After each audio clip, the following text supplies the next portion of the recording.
Hello, Narnach here. Welcome back to the Human Resource Machine. Last episode, we spent a lot of time optimizing level 19, the countdown.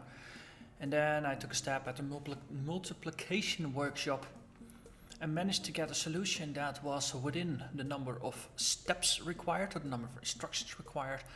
But in terms of speed, I was way off. So before I started recording, I spent about an hour just optimizing this solution for speed, and I finally did it. It wasn't a big thing. It was not one big thing that I needed to change to make it faster. It was actually a series of, I think, 6 or 7 small optimizations and small tweaks that got the number of instructions down, because I started at 140 and I needed to get below 109, or at least 109 or lower. And I optimized it from 140 to 132, 128, 125, 124, 119, and then 118, 115, 114, and then I made the jump to 107. So it's actually faster than the goal. So, as a quick refresher, we take 2 numbers from the inbox, we multiply the numbers, and we send the result to the outbox. We don't have to bother about negative numbers, we don't get them, so we can make some assumptions about that. And the thing is, there is no multiply instruction. All we can do is add and subtract numbers.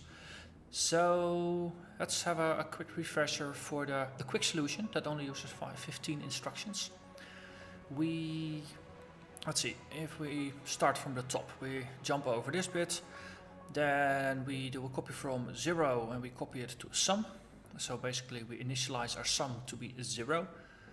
Then we read a value from the inbox and put it into A. We read the next value from the inbox and put it into B. And then we go towards something that looks like a loop. So we check if the number we are holding is 0. We just jump back and we read the sum and we write it out. So it seems like holding the number 0 is some kind of termination condition. So what we do in the loop is we take the number from A, we add it to the sum and we write it to the sum. And then we negatively bump B, so we decrement B by 1. And then after that we're still holding the value of B, and then we jump back and then we check if it's 0. So we keep decrementing this until it's 0, and after that we know we have added the sum. So that's the method we use to multiply, because multiplication, if you do 3 times 2, all you do is 2 times 2 times 2, because it's 3 times 2. So that's the principle we apply here, and this one was 143 instructions. So I managed to do a little bit of optimization, because the thing I thought of was, hey, what if B is actually larger than A? Then we're doing a lot of, we're adding a lot of terms, so we're iterating over the loop a lot of times. But if we can figure that out beforehand, and then just switch the terms, we can make it faster. So I added a little bit of a sorting routine in here to always make sure that B is the smallest number. And that got us down to 140 instructions. It wasn't fast enough. So I took this solution and I started working with it. And as you see, there's a whole bunch of labels in here, because it got a little bit complex.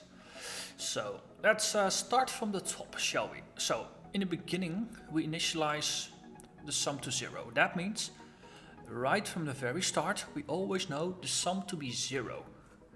Which is a thing we can use.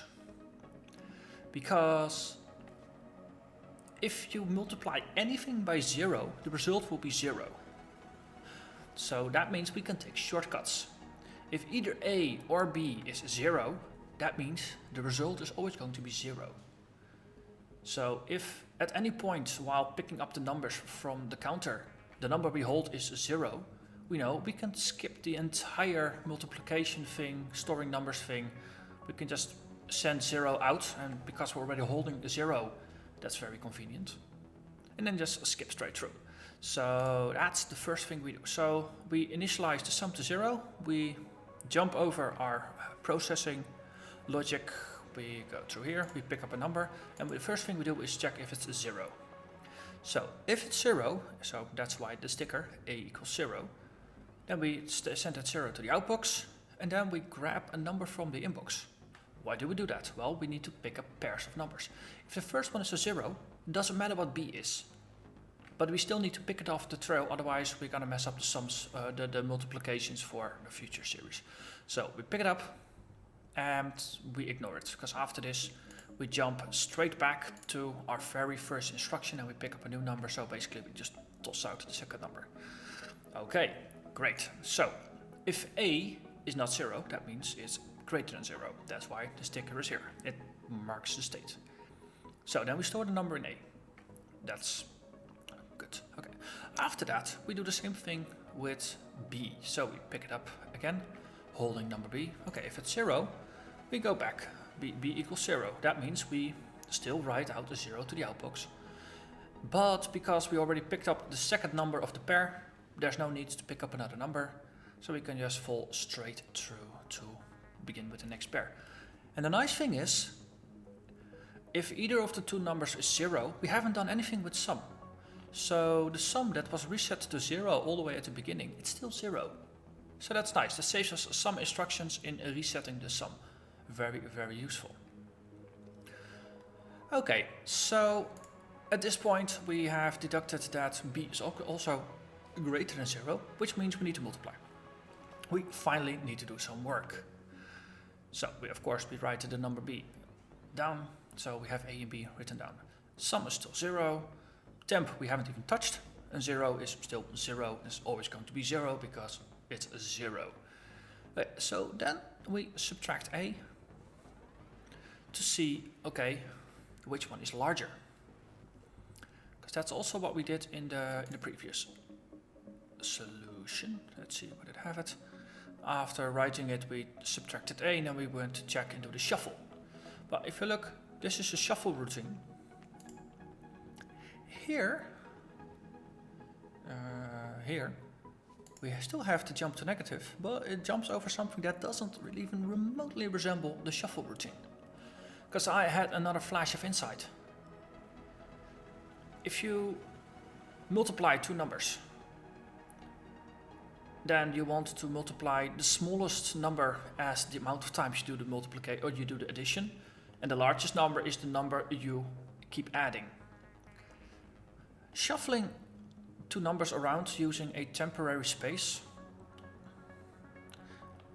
Actually, temp is no longer needed. Shuffling a number around using a temporary space. I haven't managed to get it better than 6 instructions. So that's 6 steps you're never gonna get back. And considering that a number of the instructions are always going to be in mixed order to test that edge case, you're always going to hit it and you're always going to spend 6 cycles on it. If you subtract a, then you have the jump if negative. So what if numbers are equal? So 4 and 4. 4 minus 4 is a 0. That's not going to trigger the jump. So you also have to check for a 0 in addition to the negative number. That actually managed to save me 1 cycle. But you're still spending those 6 instructions shuffling things around.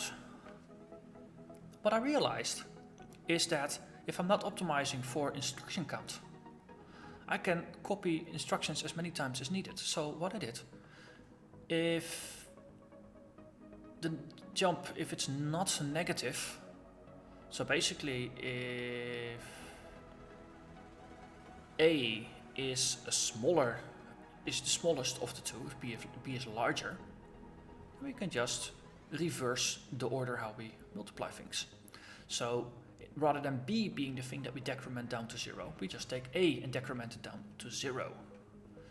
And we reverse the logic, so we add b to sum until a is 0, after which we flush it out. There I made another small change. So we bump it negatively. Now if it's 0, we just break out of the loop. rather than jumping all the way to the top and having some reset logic there, we actually jump out of the loop. We copy the value from B, and then we jump through. I made a nice line here because the logic that I'm doing here, I'm doing it in reverse over here because we're multiplying B times A. So that's this bit. And if you keep in mind this little jump instruction, it takes us all the way to here. So up until here, they do the same. And this one ends with a copy from A. This one ends with a copy from B. And then what we do is the final time we add sum. So we take the logic from here, the add sum, and then rather than copying it to sum, jumping to the top, reading from sum, and then writing it out, we inline it. So we send it straight to the outbox, and then here we do the reset logic. So we copy the value from 0 and we write it out to sum, and then we jump back all the way to the beginning to start the loop anew. And because we initialize the sum value to 0 all the way to the beginning, and then we don't touch it in case A or B is a 0. And for both of these two cases, we always end up in this bit. This is the only place where we actually need to reset the value. And because we do it down here, that means that the situation of B equals 0. It doesn't need to jump, it can just fall through, and that saves us yet again another instruction.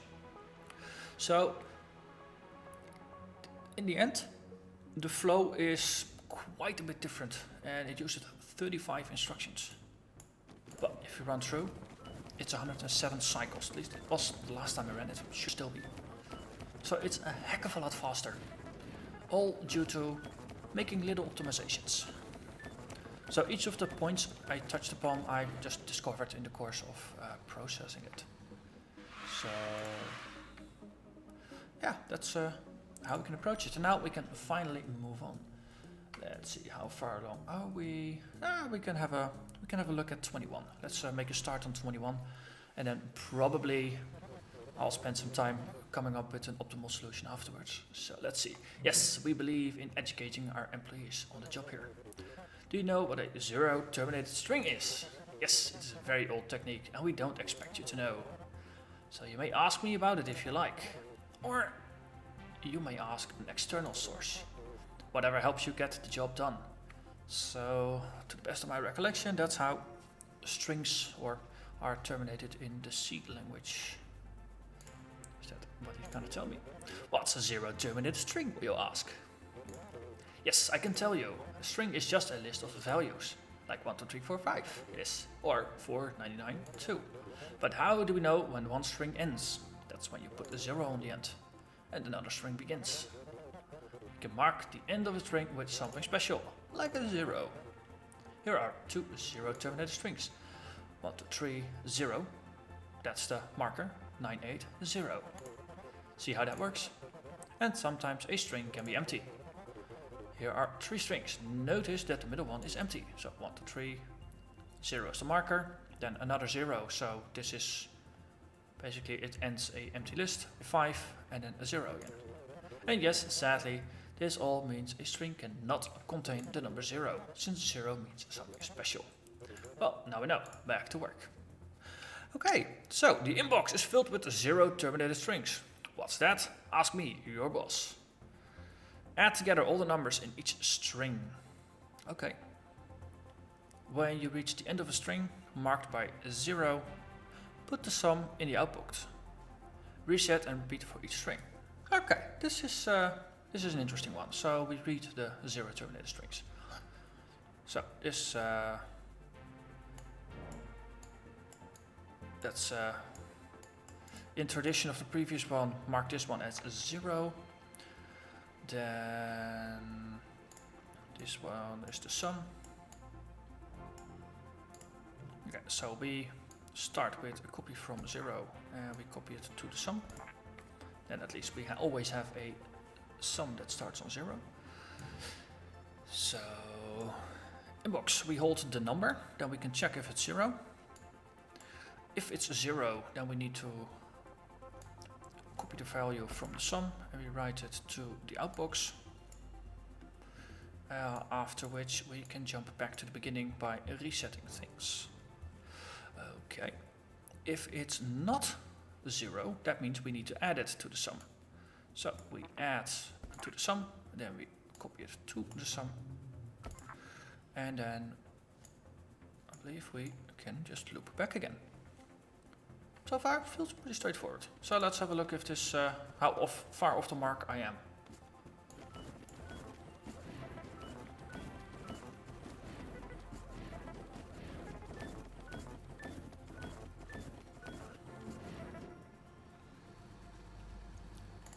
So far, so good. So this is exactly the solution for the number of instructions to use, but we can improve it quite a bit. So 20 steps faster. We have some time to look at improving this. So let's see. So we copy this, take another tab, we paste it. Okay, so how can we improve this?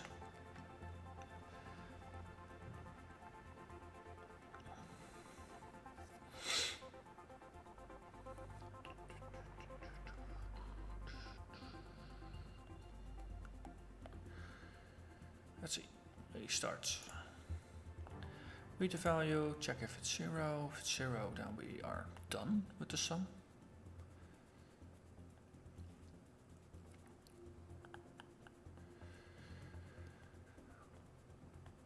Okay. The question is, how often do 0 terminated, how often do empty strings come along? Because if we have an empty string, then there's no need to reset it to 0, and we could add an edge case for that. So here we could say, well, if it's already 0, we can actually have a special case. We can still outbox it, but after that we skip this bit and we go straight back to the inbox. Very micro optimization. Every time we spend. Okay, did I mess up?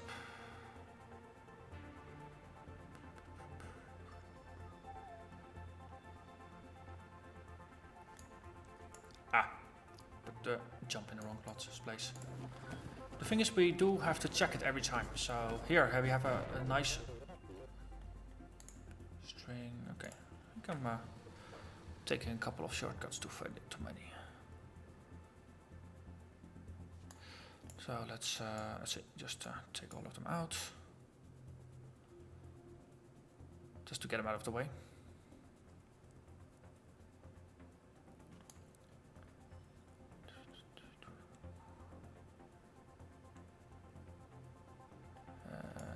That one as well.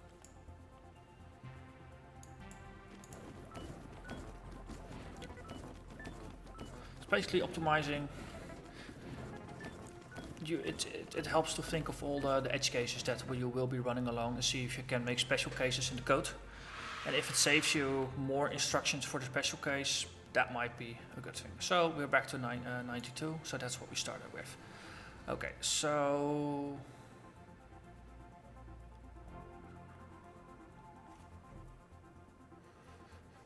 wait, let's actually have a look. So we have a jump here. We have a copy of 0 here. Okay. Maybe.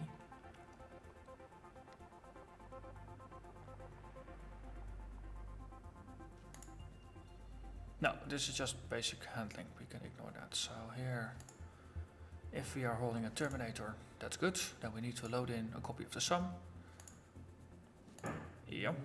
And then we know if the sum is 0, then we just break out of the entire loop. That might be a better idea. At least this way the logic becomes clearer. So in the usual case, if it's not 0, then we just flush the number to the outbox. Then we jump back and we reset the sum. If the number is 0, we send the number 0 to the outbox, we know we don't need to reset sum because it's already 0. And that means we can jump back straight to the inbox. And seeing as that there were a couple of empty strings in here, this might save us a couple of instructions.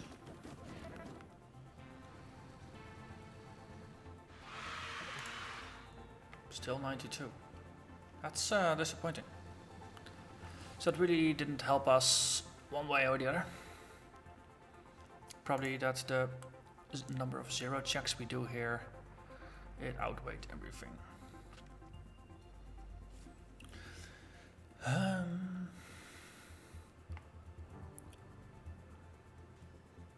Like in the previous puzzle, if we know that it's a common occurrence for a number of 0 element lists to come by, we might actually special case the logic to make a distinction between whether we know that the sum is still 0 or not.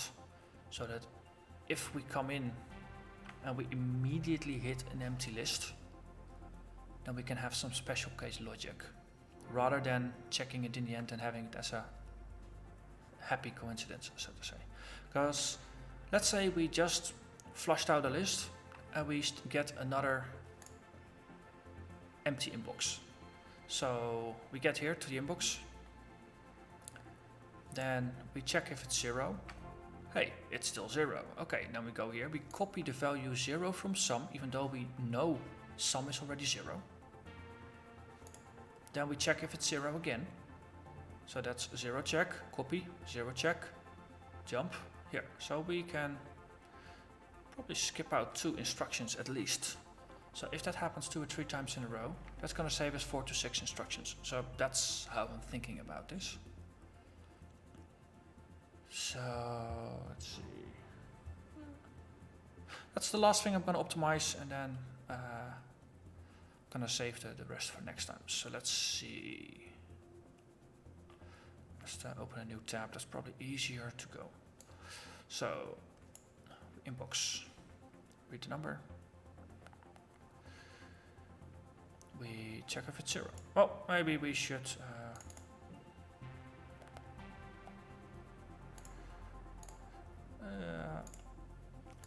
let's actually start with this. We copy it. Yep. We paste it. Yes, then with this we have the board set up. And then we just clear this. Yeah, then we keep the labels. Easier than drawing. Okay, so we copy from 0. We copy to sum. Yes, so board state is now set up. So we read inbox. If it's 0, we know we are still in a 0 situation. So that means we can send out sum 0, and we know we can just jump straight back. Easy peasy. Okay, so in here we know it's not 0. So this is the bit where it's not 0. So sum bigger than 0. Great art.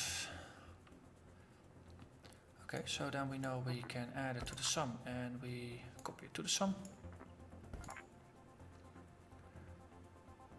Okay, and then we read an inbox, I suppose. And then if it's 0, we know we can flush it. And otherwise we jump back and do the same routine. So if we have something in the sum and we pick up a 0, then we know we need to copy the sum value, send it to the outbox.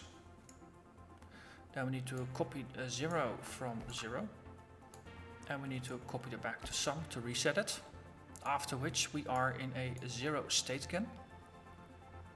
Actually, we can just jump over there, and we can just clear this one and clear that one.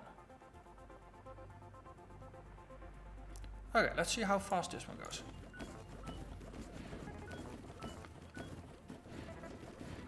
So we optimized for the use case we just had with multiple zeros in a row. Let's see how much this saved us. We used to have 92. This is 83. So this saved us 9 instructions. But we still have 11 more to go. And for those, I think, yeah, this episode has been going on for long enough. So I thank you very much for watching. If you have any ideas on how to further optimize this, leave a message in the comments. And otherwise, stay tuned for the next episode where I will explain how I managed to optimize this further. So if you haven't done so already, hit the subscribe button so you know you're not going to miss this. And with that, I thank you very much, and I'll see you next time. Bye bye.